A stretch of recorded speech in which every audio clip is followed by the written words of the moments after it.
We generate power when it's not windy and when it's not sunny. So that means during those periods of time, the more tidal resource you have, the less fossil fuels you're having to rely on during that period. Hello and welcome to The Switch. I'm Elena Casas and today we're talking about tidal power. The tide has immense force, but there are only a handful of installations around the world turning it into electricity. Off the coast of the Orkney Islands in Scotland, Orbital Marine is testing tidal stream power, turbines that float in the water. I spoke to Chris Milne, the company's CFO. Why hasn't it been widely commercialised sooner? It seems like it's such an obvious thing to be able to do. The tide goes in, tide goes out. How difficult can it be, right? But as it turns out, it's quite difficult. A lot of the early technologies, once people realised that they'd harnessed the sun and they'd harnessed the wind, people thought, what's next? And it was quite an obvious skip to think, well, the oceans are next. But a lot of the engineering and a lot of the concepts effectively tried to marinise a wind turbine. So they were trying to put wind turbines on the bottom of the ocean. Now, anybody who knows the ocean knows that it can be quite a hostile environment. Actually, these projects were not bankable. It wasn't investable. So Orbital looks at things in a very different way. Our technology is very much more akin to shipbuilding. Instead of the blades of the ship propelling the vessel from A to B, the ship is held geostationary. The tide flows past the turbine, the blades turn, but instead of moving the ship, the energy just goes in reverse. The O2 turbine is a 74-metre floating structure with a submerged wing on each side. The energy it produces can meet the demands of about 2,000 homes a year. The company estimates its technology could eventually provide 11% of Britain's power.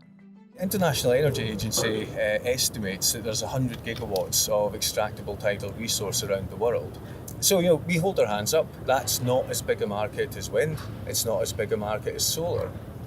But 100 gigawatts is a big market. It can make a significant contribution to net zero ambitions around the world. It's a big enough market to generate a huge business opportunity for the people that can get it right, and it can be positive participants in the supply chain and the development community. And of course, it creates a power generation profile which is out of sync with wind and solar, which are by far starting to saturate power generation networks around the world. And that's important because when it's not windy and when it's not sunny, you need to have power that's not coming from fossil fuels. The company hopes to create jobs for former employees of the North Sea oil and gas industry. In Europe, the energy companies, traditional energy companies, are very much focused on an energy transition. They have allocated budgets, they've created teams that are looking at other energy sources. And, for us, we are ultimately fabricated steel in the middle of the ocean generating energy. It just so happens it's electrons rather than hydrocarbons that we're pumping back to shore.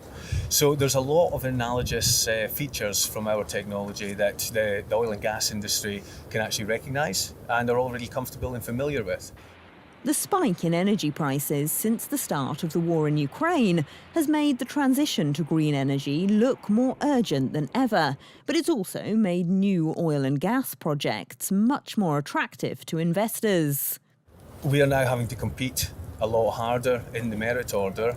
These are quite long-term growth plans that we've got. We are at the start of an industry.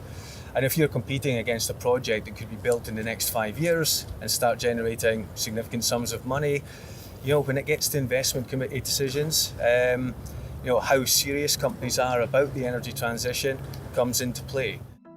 Orbital Marine were the first company to test a floating tidal barrage. Similar projects are now underway in Canada, but the company hopes to export its technology around the world. Tidal energy benefits from infrastructure and skills that the UK already has. So, in terms of being able to scale this up quickly and, economically beneficially to the UK, that can be done quite quickly and, with relatively modest levels of investment. And of course, if you do it right and costs do come down, which makes those costs palatable to other governments around the world, then what you've got is an export industry. And that's the goal here.